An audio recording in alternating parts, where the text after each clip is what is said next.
Good afternoon, ladies and gentlemen.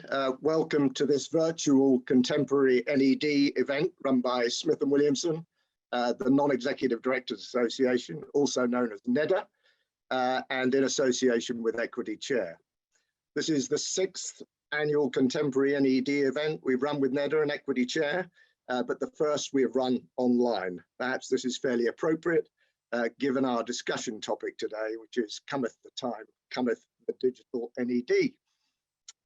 For the avoidance of doubt, when we talk about a digital NED, we're talking about a person, not a robot. We'll leave the latter to my successor in a few years' time. By way of introduction, my name is Guy Rigby. I chair the Entrepreneurial Services Group at Smith & Williamson, and I'm also a non-executive director and co-founder of NEDA, together with my other co-founders, Graham Durgan and Louis Cooper. Just a little bit of introduction to give you a bit of background on the organisers. Smith & Williamson is one of the UK's leading financial and professional services firms, providing accountancy, tax, financial planning and investment management services to its private clients and their businesses. We've recently merged with Tilney, forming the newly created Tilney Smith & Williamson Group and offering a formidable capability. You can talk to us about any aspect of your personal or corporate affairs, and at a time when non-executives in particular must be worrying that audit is under the microscope, we'd be delighted to discuss our standards and approach. NEDA is a non-executive directors members association with over 5,000 members, associates and contacts in its community. The association provides a range of services to non-execs from cradle to grave through an NED's life cycle, including training and education, advisory and support, knowledge and networking, coaching and mentoring, and last but not least, a range of advisory services for boards. Recent highlights include the continued rollout of our NED certificate program. And in 2020, NEDA has moved seamlessly online and has already run 24 NED training courses and 8 webinars. We're also excited to be one of the lead partners of the NED Awards, the Non-Executive Director Awards, which in 2021 will be our 15th year. And we've just opened the nominations process for 2021. Please take the time to find out more if you're interested by visiting www.nedaglobal.com. And finally, our partner today is Equity Chair, which is run by Cindy Casciani, who I'm sure many of you will know.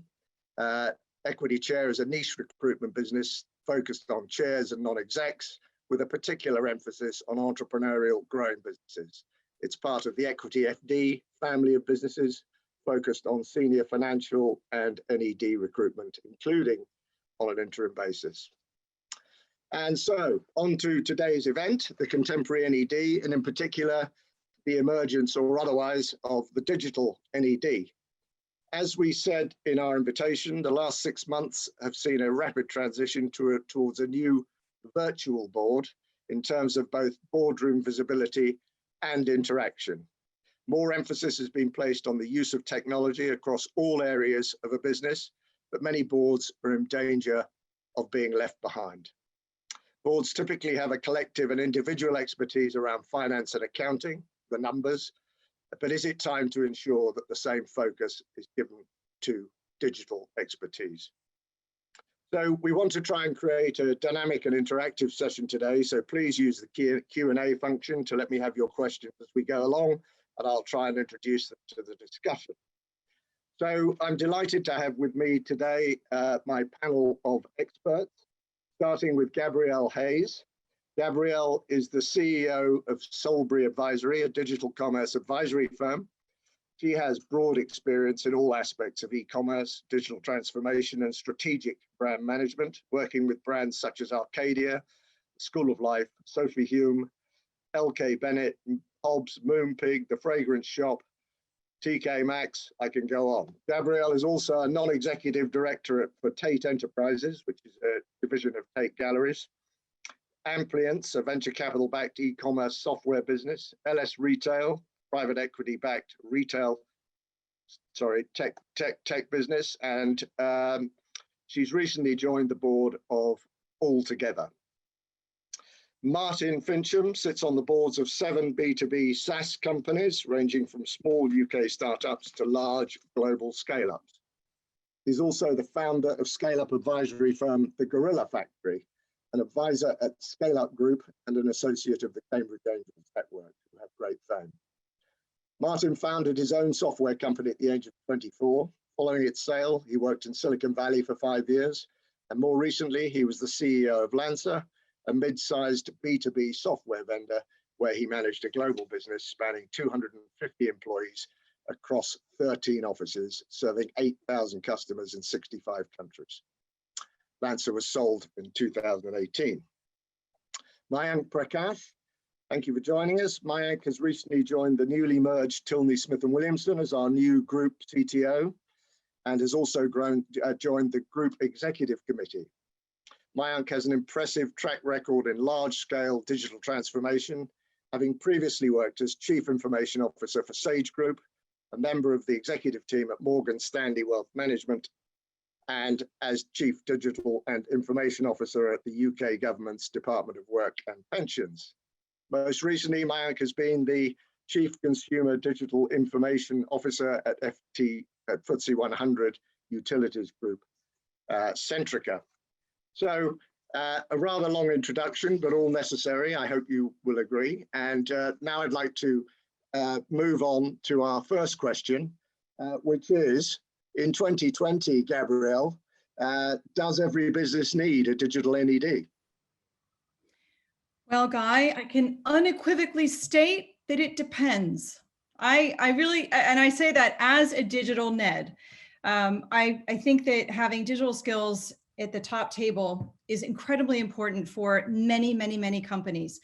Not necessarily every company. I don't think every company needs to have that skill set at the top table as a non-exec. It really depends on their customer. It depends on their business model. It depends on the sector they're in. However, there are very few businesses that don't need digital skills, either in an advisory capacity and most certainly at the executive level. But the gulf between businesses who need a digital NED and who don't have one is still quite large. But I don't think every single business needs to have a digital non-exec. Okay, can we move on to Martin, please? Yeah, thanks, Guy. Good afternoon, everybody. Yeah, so interesting point there, Gabrielle. So as a tech guy, my reflex answer to that question would always be yes. So why might I think that other than just having a tech bias? Well, in my world of mainly early stage tech businesses, as opposed to public boards or PLCs, non-execs are often used to either double down on the kind of what's next expertise. So how could an independent non-exec help that early stage growth company kind of see around the next corner and bring that next level of expertise that they're not likely to have in-house, but also they can do what I think of as the looking sideways part as well. So, most companies, particularly in these challenged times, are so heads down against their operational plan, and any company that's currently executing to their pre-COVID plan, is doing a phenomenal job. Others are changing and pivoting. And so I see in my management teams just really an exhaustive focus on what's immediately in front of them. And the question that I'm always asking them as well, who's looking to the side? And, if you can be disrupted, so easily now with a digital first player, that I would think one of the main roles and value of having a digital NED is not so much that they're necessarily bringing skills that the company may or may not have, but actually they're maybe moving in different circles, reading different literature, listening to different podcasts, going to different events, and might even be able to spot that next opportunity or threat that's coming at the company sideways. So I wouldn't disagree. I think I am inclined to say everybody should have one, but that's probably a little bit too simplistic. But I certainly see tremendous value, and it's kind of 100% adoption in my world. But as a tech guy, I guess you would expect that. Thank you. And Mayank, can you hear me? Yeah. So I can hear you, Guy, and good afternoon, colleagues. I would unequivocally say yes. because, and I say this not just as Ned on the board of Uber, which is absolutely a digital platform, but I say this because digitalization is an existential threat. It doesn't matter which business you are in. It's not just Kodak that experienced that. 52% of Fortune 500 companies, which were the 500 biggest industry leaders in the world in their industries in the year 2000, no longer exist on that list. 52%. This is not 5%. So when I hear the board of Rio Tinto, which is in large scale infrastructure, or Merck's look at blockchain and how they're reimagining their business, or British Petroleum look at that, I'm not surprised, because digitalization is disrupting every business. And to that point, digitalization is not putting a website in front of Hyatt, because that doesn't make a Airbnb. And so it's about reimagining the business. And if the boards don't understand what that is, uh, there is the Kodak moment, which is in 1996. They had 140,000 employees. In 2012, they had 17,000 employees when they went bankrupt. They took the cost out as fast as they could, but that didn't help them reimagine themselves. Mhm. Okay, well, interesting. So we got two for definite, and one who says in particular types of circumstances, then it's a good idea. So we're going to take that broadly as a yes, I think. Certainly, we all know that this area is one that no board can ignore, and that they need to cover off somehow. So let's look into this a little bit more deeply. So in the panel's experience, given your experience on various different boards, is digital strategy sufficiently well prioritized on the board agenda? Please, I'm not going to go in a particular order here, so whoever speaks, like to speak first. Martin, let's start with you, and then we can, please feel free to chip in. Well, yeah, maybe if I think back, as I say, working in an early stage tech kind of gives me a bias for that. So if I think back to my previous life and actually working alongside boards as the CEO of a medium-sized global company, I would say not. I mean, I would say, digital transformation, even thinking about, the internal opportunity to exploit digital opportunities was always a slog, and things that as someone that, has been in the technology business since day one, things that just seem patently obvious that the organization should adopt and do, they don't do, and you end up in a, sometimes a multi-year sales process pitching to boards, just trying to get them to do one kind of small digital transformation project to kind of get them going. So if that's my experience as a vendor to those kind of boards as buyers, it's that hard to get them even to think about modernizing internal systems. Lord only knows how difficult it is to get them to modernize their business models. Okay. Yeah, I would agree with that. I think that in businesses that aren't digitally native, so the ones that I sit on boards that are tech businesses, obviously they've got plenty of bleeding edge digital skills. But in the boards that I've been on and companies I've worked with, oftentimes, and it still persists, digital is a silo. It is seen as an add-on. It is seen as a skill set that is hired to a very specific spec, and you don't have people at the board level or the exec level who have understand how digital impacts the business, both from an internal process improvement perspective as well as from a customer experience perspective. And that is really scary, because more and more of these digital transformation projects are big ticket items, and there's no governance at the board level to either understand and or properly approve them in a way that they're not exposed to risk. And so that's really where I still see the big gulf. I do not think that there is enough skill in the non-digitally native businesses and I think that they're exposed in that way. Okay.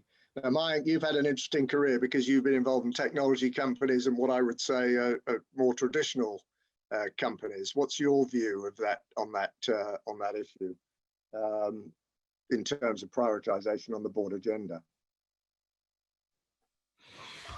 So I think all boards, to Gabrielle's point, are curious now, and they cannot ignore digitalization of their markets and what it means for them to stay competitive. But do they have the expertise? Most boards, I would agree with Gabrielle, do not have the expertise yet. And they need to get that expertise and they need to get going. And they want to, but they don't know how to, is my experience in most boards. Okay, now I've got a few questions coming in, so we've clearly got some viewers. And one of them is, one of the questions is, does your panel all have the same view of what a digital NED actually is? Can we define what we think a digital NED actually is? So yeah, Maya, would you like to give that a go? I'm pretty clear what I think it is, but I'm a bit of a layman, so it'd be good to get the professional's view. Well, we'll have a go, but in any emerging field, two people have three opinions, and I suspect you might find that in this panel as well. For me, digitalization is reimagining the business.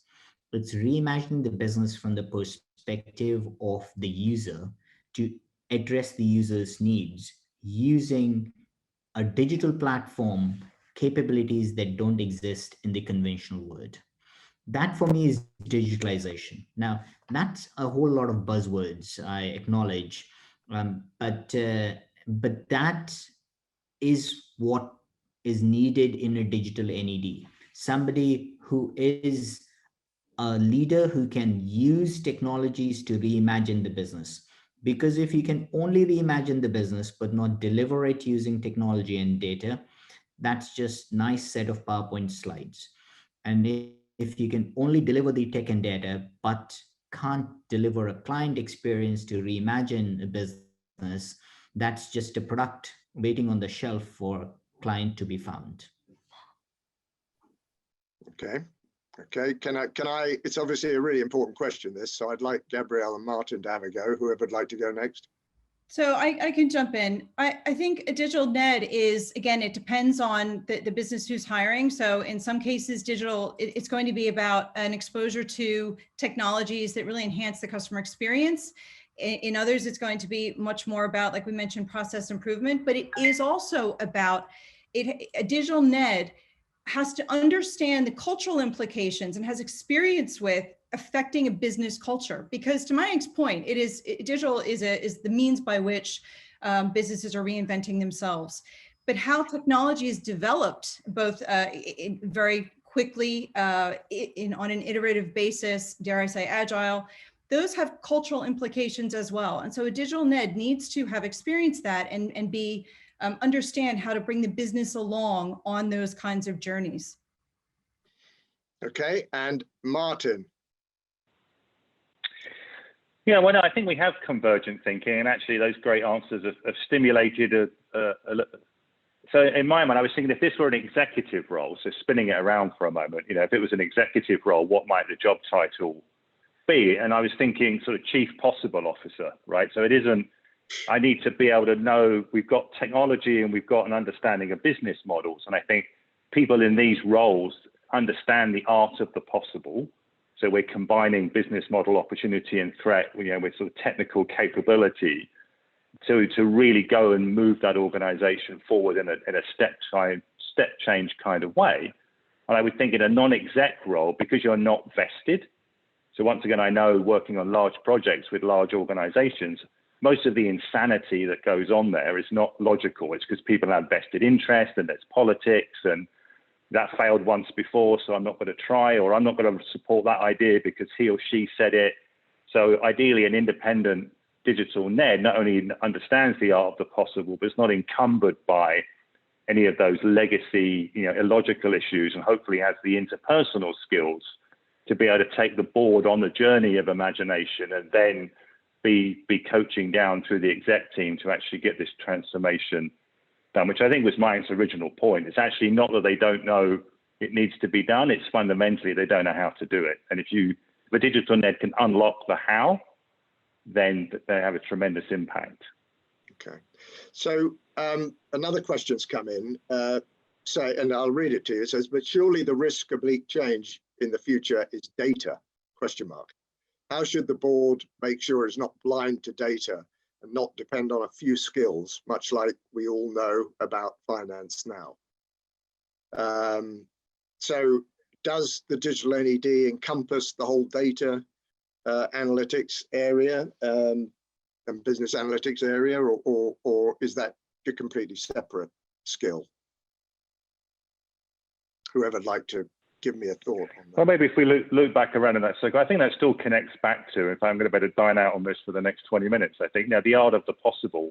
You know, I've seen some incredibly creative business models, you know, based around data, in fact, and I also, you know, I've got a long history in angel investing, so I've sat in front of hundreds and hundreds of different kind of angel pitches, and I've been really fascinated with entrepreneurs that are essentially sort of pitching one thing but delivering another. So you think of there's the front end of an app or a consumer experience, and you know, you would say that they were in the business of providing that functionality, but that's all just a means to an end to harvest data and then use that in very innovative ways. And I guess I mean, you know, they say that about Uber, right? Is that, you know, are you going to make money out of car sharing, or can you build this incredible data set around logistics and how the world moves, and then monetize that? So I think there are some very non-obvious applications of data that then does become classically, you know, the new oil. So data is absolutely key in this when it goes to business model, at least.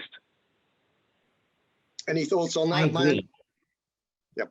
I agree with Martin. I think to answer the original question, you cannot separate digitalization or digital from data. That's a bit like separating a human being from their blood. You know, one doesn't exist without the other.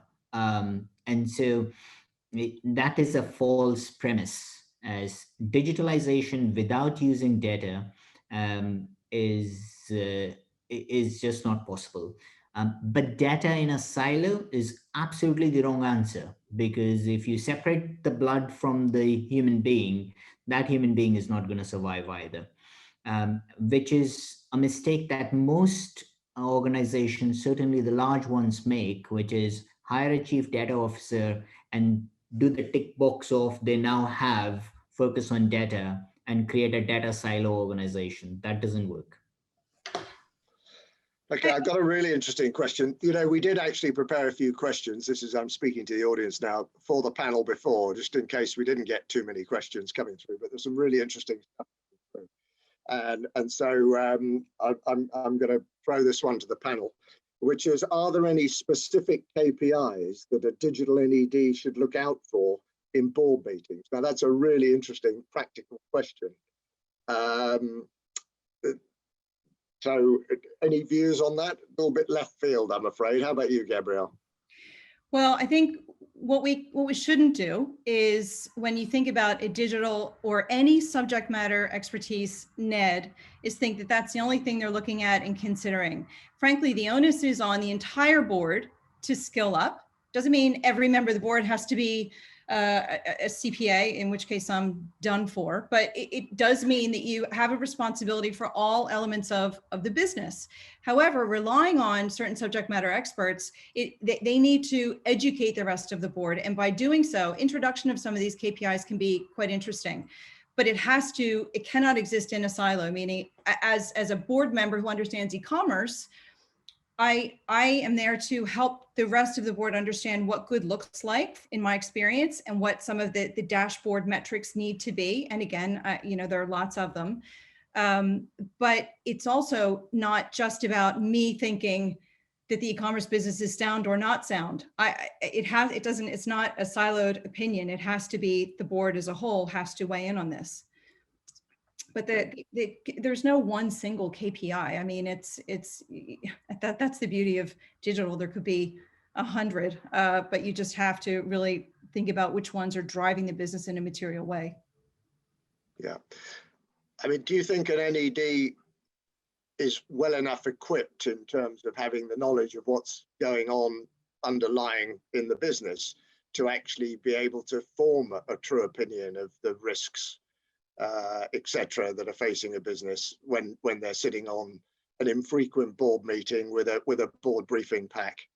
It's an interesting question as to whether or not there's enough of a connect between the executive and the management and the rest of the organization and that NED, I suppose. Any thoughts on that?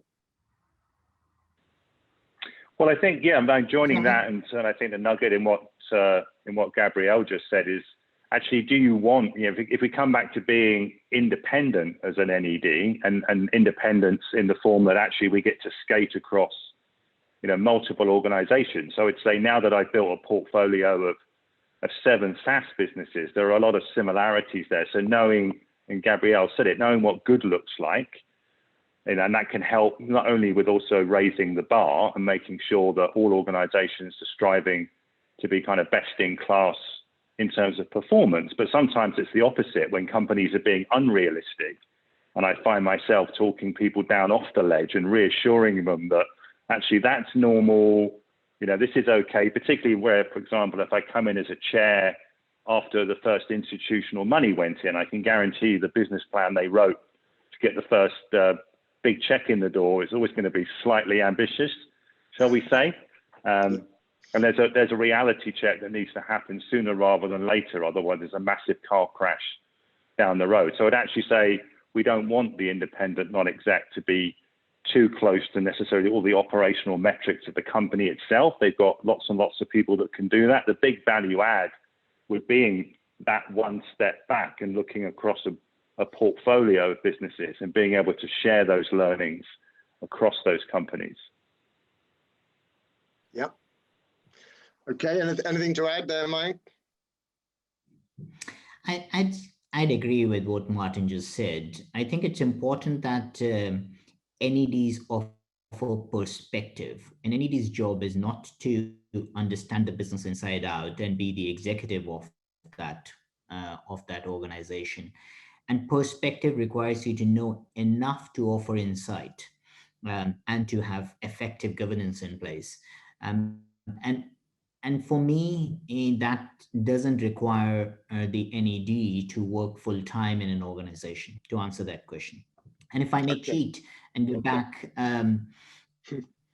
digital NEDs are NEDs first and digital second. Just like you'll have NEDs who are CFOs in their past word. And to Gabriel's earlier point, that's how we should treat them. If I reflect on my experience of being on the Uber board, there is no magic digital KPI that we look at. It's a business like any other business, and you measure that as a business. If I look at traditional organizations, and they typically do not understand how to stay focused on the user and looking at their business from the perspective of the user or the client. So if there's one piece of advice I would have for NEDs, it is make sure you're looking at performance using data, and make sure you're looking at performance from the perspective of the customer. Okay, yeah. Well, I've now got 26 questions in my inbox, which is absolutely staggering. So it's quite difficult to select from these. But there is just one generic question. I think you've kind of answered it, which is, can someone who doesn't come from a digital background bring some of the attributes of a digital NED? And I think that is actually what you've been saying, wasn't it, Gabrielle and everyone? It isn't just about the digital side, it's about the whole business. It's about your overall capability to act as an NED and understand the business in its entirety. It's just that you then have a focus on your particular specialist area. So the answer is almost anyone can have an opinion and be helpful as a sensible, experienced NED on a company board around digital, because a lot of it may be common sense. Well, yes and no. I mean, there is like anything, there's an experience of looking at benchmarks across different, as Martin mentioned, looking at different, understanding what good looks like in these particular areas, particularly when it comes to e-commerce business models or digital advertising, the consumer advertising. But it is about representing diversity of thought. So that is where digital NEDs, as well as any other NED, I'd say, it's about representing, getting diversity of thought at the board table so that there are people in there who represent different skill sets, different perspectives, different backgrounds. And most commonly, the background that's needed very much now is a deep understanding of how digital affects a business. And again, from the governance perspective, from a user experience perspective, from a measurement perspective. Okay. So another question, do we need a new breed of younger NEDs to make a difference in this area? New mindset, new ideas, new diversity? Yes. So I can have a go at that. I think the answer to that is absolutely we need diversity of thinking. And that was Gabriel's point. Do we need younger NEDs? Absolutely. Why should age be a criteria for picking an NED? But here's the flip side of it. You know, we talk about digital businesses, and Gabriel just talked about digital marketing. Instagram is the world's most popular and fastest growing digital marketing channel. It was only founded in April 2012. And so these digital NEDs don't need to be experts of watching digital businesses in the last 30 years, because that doesn't exist. But if any NED starts becoming curious and starts learning about what are the digital opportunities, what are these digital businesses doing, then of course they become a value add on the board. Okay. Any other views on that one? Well, I think it also, everyone, the answer is yes. I think it immediately moves us to the how. So I think there is this bridge point, and I think we've touched on it several times already, of actually, we may have an abundance of digital skills. The question is, how do we train those high potential individuals to be effective NEDs, right? So it's two sides of the same coin. So I think, if later on the panel we get into a conversation about how we might actually develop that talent, and are there, is it organizations like NED or others that can actually show the path to high potential digital experts into the world of being, non-exec director, because it is a skill set. It does need to be learned like any other. It needs to be tried. I mean, for myself, I took one NED role alongside my CEO role, and I thought I'd better have a go at one before I decided to go fully plural. And for someone who's always been an owner operator, probably a little bit alpha, some of my friends thought it's hilarious that I could actually wield influence rather than power around the boardroom table. And we all agreed that should be tried once before I got carried away with that. And so it's really important. I took that sort of 12, 18 months to do one role alongside an executive role, and really understand for myself what the differences were, looking at really at a personality level to start with, and then watching more experienced NEDs and chairs, perform their art and craft around the table. And that's definitely learned. And in the 3 years I've been doing this now, I've learned a lot, and I spent a lot of time talking to others about how to develop into that world. I'm talking probably more to executives that are looking to this as sort of like the off-ramp in a later stage of their career, but there's no reason we shouldn't be trying to groom, diversity of talent from many areas, and putting them through some sort of program or mentoring or whatever the solution is to help them develop the skills around the boardroom table. Golly, there's so many questions here. We've got one now that says, don't you think the world is bifurcating between companies that are trying to survive and others that are totally reinventing themselves? Most traditional NEDs fulfill the role of the first camp, fixing the problems. But the big issues are no longer digital transformation. They're about the whole value proposition. Look at UK retail banks, for example. Many are trying to catch up with Starling and Revolut, but they're never going to. Do you believe NEDs can inspire and deliver such massive transformation, or doesn't it need executive leadership to accomplish? Well, my first comment on that would be that, of course, it needs executive leadership supported perhaps by non-executive involvement or support. But it's an interesting question. I think what this is saying is that certain companies are just history, and other companies are basically pretty right. So I'm not quite sure what the question is there, but it's around executive leadership supported by the NED, I think. But this is where, first of all, the business survival has become digital transformation. So a lot of these businesses have had to reinvent themselves completely with a digital mindset.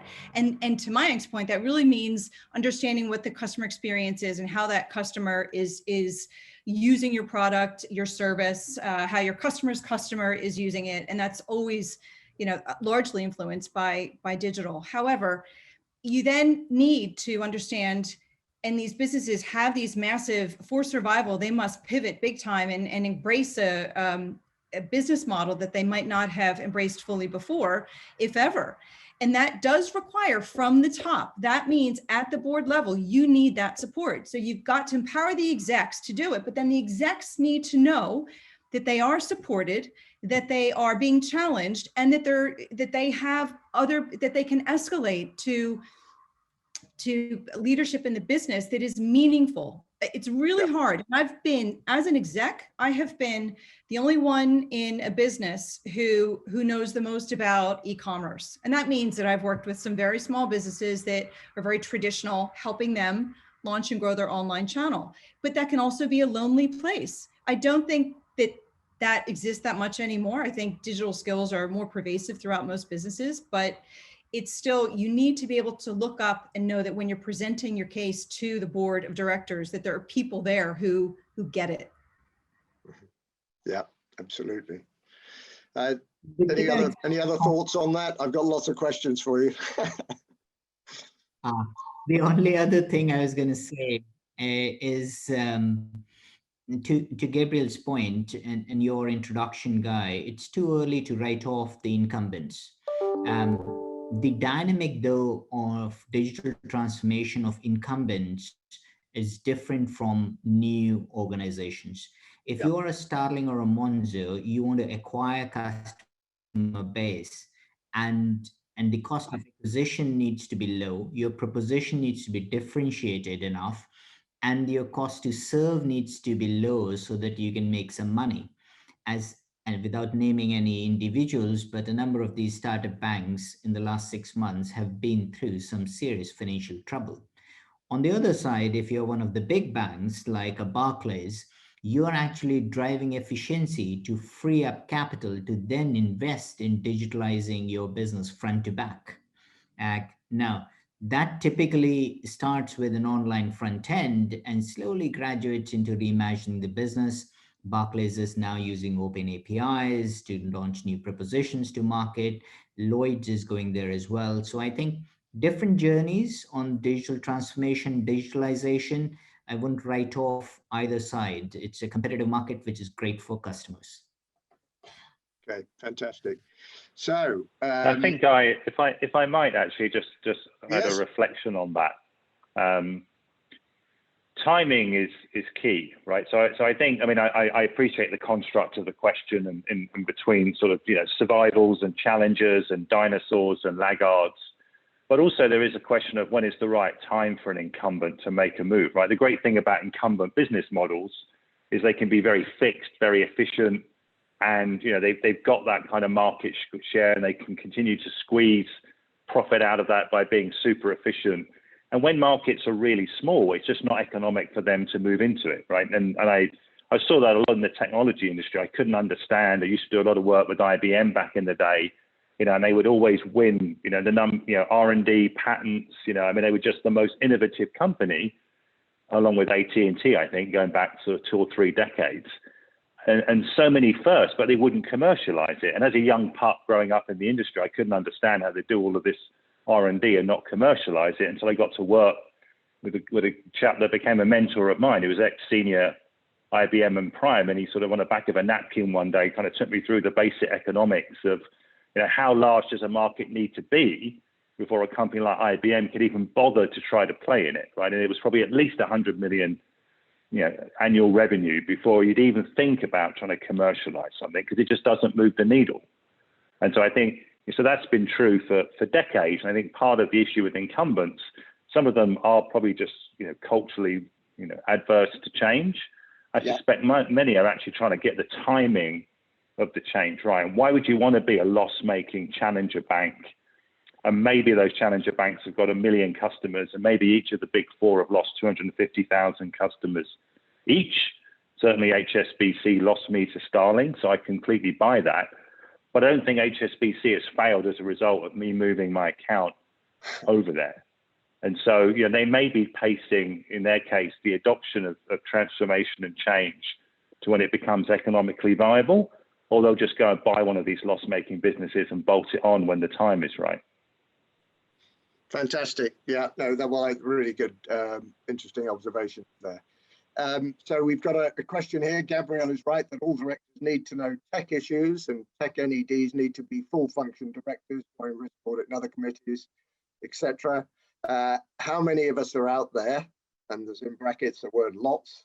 And how will boards find them? Well, I think that is an interesting question. How will boards find them? My question is, when boards talk about tech on the board, but never seem to achieve it. So, Mike, would you like to have a go at that? How many of us out there? How are we gonna find these people to join these boards? So I think this is both a supply and demand problem.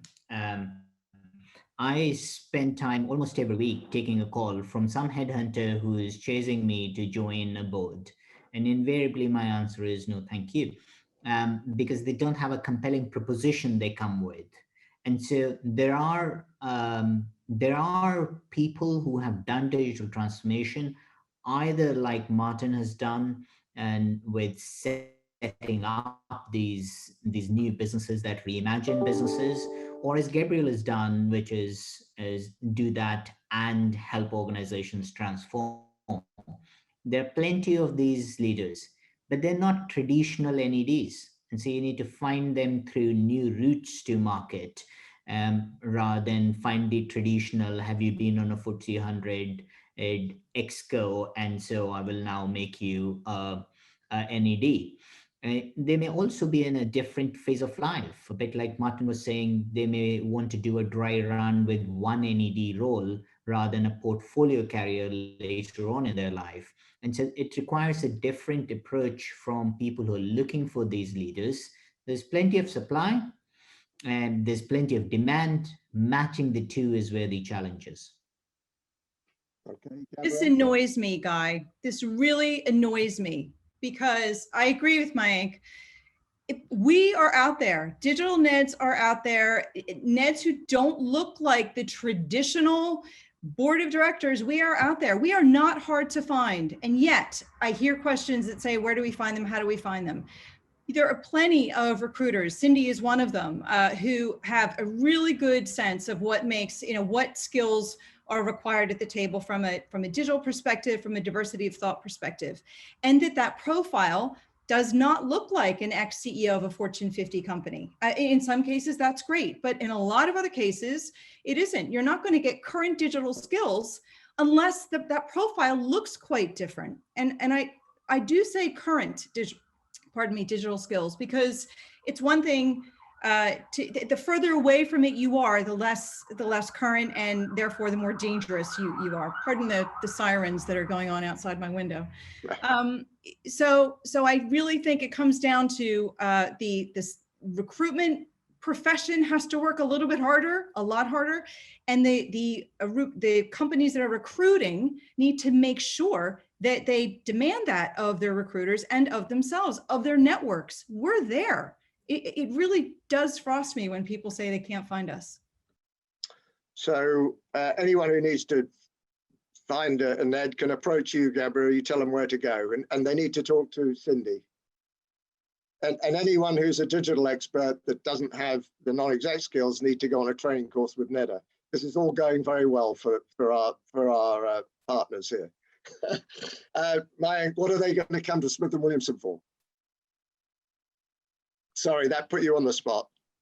You come to Smith & Williamson because we're the best private client and corporate accountancy business in the world. But apart from that, so we've got more questions. Hang on, to excuse me a moment. My computer is playing up here. So Guy, maybe if I was to help you buy a little bit of time there while you bring that up, yeah, so maybe please. just joining Go on. I mean, I would agree. I would agree with Gabrielle, and as you know, when I see kind of specs, so like Mayank, and I'm sure Gabrielle, I mean, I get approached sort of every multiple times every week for all sorts of things, and not only are most of the approaches sort of not very good, and you just feel like there's some bait and switch or catfish or just some weird stuff going on out there in recruiter land. So I find the average quality of an approach to be quite poor, but I also find the specifications to be absolutely cookie cutter, right? So working backwards from, you know, if every client brief that I see comes through looking exactly the same, then you're going to have this supply and demand problem. And I can't think of one brief that I've seen in the last 3 years that I thought was creative. You know, it's like getting a really great cold call or something. You just know a really kind of fresh, good approach to something when you see it.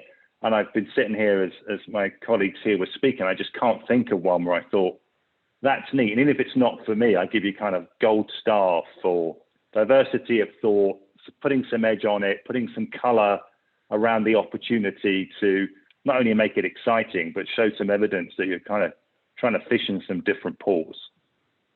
So I think a lot needs to change on the sourcing side, probably less on the demand side. So thank you, Martin, for helping me out there. So is agenda setting, this is another question, is agenda setting an issue in a digital data first world? Do we roll with the same agenda as we think is the right thing to do, or should the NEDs challenge the agenda and be more involved in agenda setting? Well, as that question contained the word challenge, Yeah. I'll say yes. I mean, I think, you know, if you actually to just pick one word out of the entire lexicon to describe what an NED can bring to any boardroom table, yep, it absolutely is challenge, right? For all the reasons of independence, perspective, and also, frankly, and maybe I shouldn't say this out loud on a webinar that's being recorded, but we can float, right? So, you know, I have 7 roles. I could have 17 or 47. I don't need to be particularly wedded to any one role. It's not a job for life. It's not an executive role. And I found that somewhat, you know, take it or leave it kind of potential relationship, more with private companies than public companies, means we can be really honest with the challenge, right? There's no politics. There's no managing up. There's no nothing. You get me as I am. I'm going to challenge things as I see fit. And if after a few of those occasions we don't feel it's working out, we can part ways, and there really isn't any serious damage done. So I found that to be very refreshing in this world versus any of my previous lives, of just being that little bit more floaty and not quite so tied in and feel like I have to be conventional. Yeah. So if a board doesn't have a digital NED or someone with those skills, how do they get challenged? Who's there to challenge them? So after you, Gabriel. Go on, mate. So I was going to say, I think first of all, you don't need to be a digital superhero or whatever that in digital NED looks like to offer challenge or to start the conversation around digitalization of any business. Yeah. It just starts with who's the customer, who's the client at the end of the day for this business, and how are they changing? Yep. How are their needs changing? How is the market changing? And that just naturally changes the agenda of the business. And I think that's where I would go. I wouldn't start with, isn't blockchain an amazing technology and let's look at it, because that's just a distraction for boards. I'd start with what's in it for the clients, and any NED can do that. And I completely echo Martin's observations that NED's job is to offer perspective and challenge. Perfect. Thank you very much. I would add that it's a good chair's job to make sure that there doesn't need to be a challenge, and that all points of view are considered in agenda setting. Yeah. So a couple of comments from people here. I share Gabrielle's annoyance. Try getting a finance NED role if you're not from the Big Four. Same issue, different discipline. That's an interesting one. And another one saying, well said, I'm finding the same issue. agreed the pool for digital NED candidates just can't be experts, 100 executives. So yeah, we're getting quite a lot of comments and thoughts coming through. I don't know whether this is a bit specific, it may be, but what are the key attributes that a board should be seeking in someone that they want to perform this role of a sort of digital NED? Any thoughts around that? Well, like anything, you've got your subject matter expertise, which is what's your experience in understanding current technologies, whether they are infrastructure technologies or customer facing technologies, and how to run, or that there is an exposure to managing those kinds of programs, understanding how they work across the business. So there's that exposure. Then the other attributes are the same ones for any NED, which is the ability to see across the business, the ability to influence. Again, sorry for the, I don't know what's going on. They're coming after you, Guy. But the ability to influence and to make sure that you aren't trying to be an exec, and that you are a non-exec, and managing the rest of the board and the exec team that way. Yeah. So you're a NED, but you just have some subject matter. That's really what is coming through here. So getting experience as a NED, actually this point is effectively well shared by, you can't get a finance NED role if you're not from the big, basically there is a pool of NEDs that get hired and rehired, and it's a question of how you break into that, isn't it? Because until you've been one, nobody wants to talk to you, sort of thing. So I think that's a bit of a challenge. I'm not sure whether anyone's got a view on how you get around that. Well, I could give you a view of not necessarily how you go around it, but if I look at sourcing, so I think the network is important. So if you were to frame the question, what are Martin's top tips for getting your first NED role? Yeah. It is the network. I do think this is classically a case. It shouldn't be, but classically a case where the CEO may well go to his or her network first, and perhaps they're not being brave enough, because if you go back to my other point, it's kind of like, what have you got to lose, right? As far as hiring mistakes go, right, if you bring in the wrong NED and after 3 months you realize it's not a fit, leaving PLC to one side, because I come from the private company sector, how much harm can you really do? I just think you could be the most brave out of any of your hiring decisions in this space. It's not an executive role. They're not taking on a team. They may not even meet that many people in the company initially, right? You can have those first 3 board meetings in quite a small group and really figure out if you've got the right chemistry there or not. So I think if everybody just relaxed, this is probably the one area of the business where you could take bigger chances. But the vast majority of the things I saw in the beginning came through a network. And so therefore, if you're really serious, particularly about going plural and essentially treating this as your career, which is what I do, and I know Gabrielle does, as full-time pluralists, then the network is key. Certainly in sort of startup and scale-up land, that means relationships with investors are key. So the vast majority of great roles can come from referrals from institutional investors. So networking in that world, if you're not already, is very helpful. I've sourced a few through recruiters, that they've come to me. So after you build a little bit of a personal brand and you get on those Rolodexes, but I have found those to be quite transactional. And so if I were advising the recruitment industry, I would actually say, be better in the brief, be more courageous in the sourcing, but also be ready to get out of the way earlier in the process and just see if the chemistry is really there before you get to the kind of transactional part of the deal. I think the personal relationships and the dynamic around the board, particularly when dealing with founders, which is most of my world, that chemistry is absolutely vital. And you can't really capture that in a brief. Okay, very good. I'm aware that we've got about 5 minutes left. So one question, which I think is important today, very important, is the emergence of digital and the requirement for new skills and opportunity to increase diversity on the board. Any particular thoughts on that? Yes, Yes, yes, Yes, yes. yes, yes, yeah. yes, yes. We got 3 yeses. Yeah. Oh, okay. Where have I heard that before? So just to finish off, futuristic look. Guy made the comment about bots coming into the boardroom. Is this still science fiction and a long way off? As I understand it, there have already been experiments in the Far East and the US where a robot has been brought into the boardroom. Is the new diversity going to be human machine rather than man woman? Question mark. Couldn't possibly comment. I've not seen that, but you know what? Nothing surprises me these days. Nothing. Yeah. I think machines are part of augmenting our human experience every day, and we do that. We all do that. I don't think a robot is anywhere close to replacing human beings on boards, though.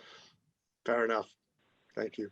Yeah, I think I would answer it as in, so why would you? So, I mean, what problem are you trying to solve for by bringing a robot into the boardroom? And, you know, someone is relatively close to the state of the art, you know, around, you know, artificial intelligence.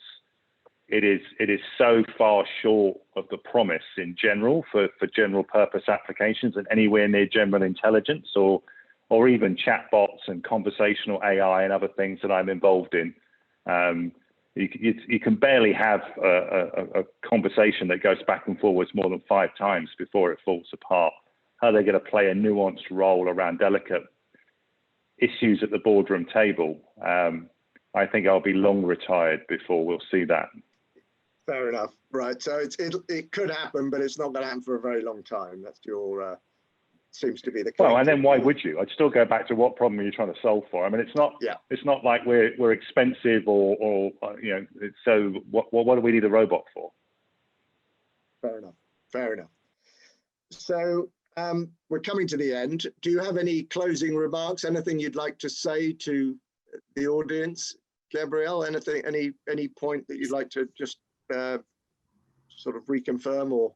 Thank you for convening the conversation. I think it needs to happen much more frequently. I think that boards and chairs need to really take a long, hard look at what skills are around the table and then how they're going to supplement them, both in a subject matter expertise way, but also into Martin's point, making sure that the chemistry works and brings everybody into a new way of thinking.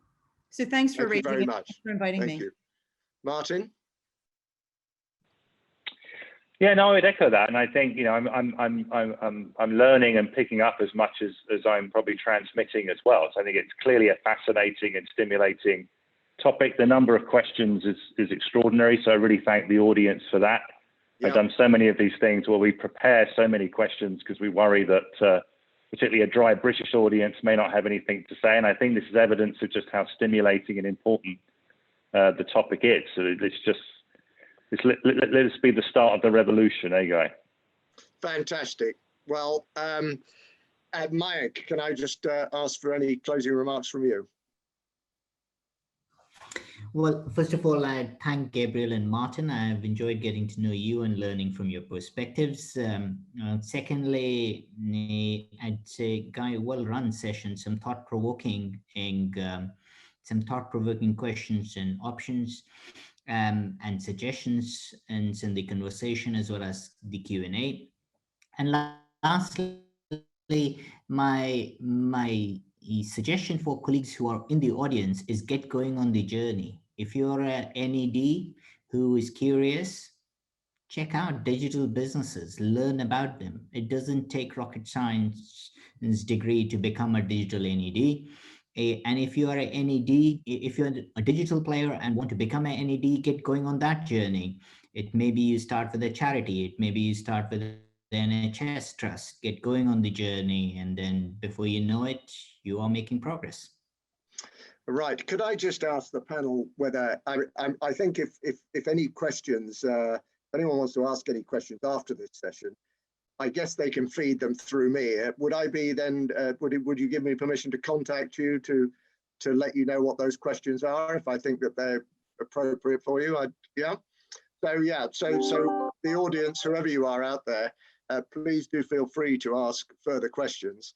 And it only remains for me to thank all of you, really, my panelists, who are all experts in their field, for giving us all this time this afternoon. We got, in fact, 46 questions. I did try and answer, or ask rather, quite a few of them and comment on a few others. Clearly, this is a subject that we could have gone on talking about for hours and hours. So perhaps we'll have to do something like this again. So thank you very much indeed, my panelists. Thank you to our audience. We will find out who you are. Apparently Zoom won't let us know who you are until after the event. But if you do want to contact us, let us know, and we'll do our best to try and help. Thank you very much indeed. Bye-bye.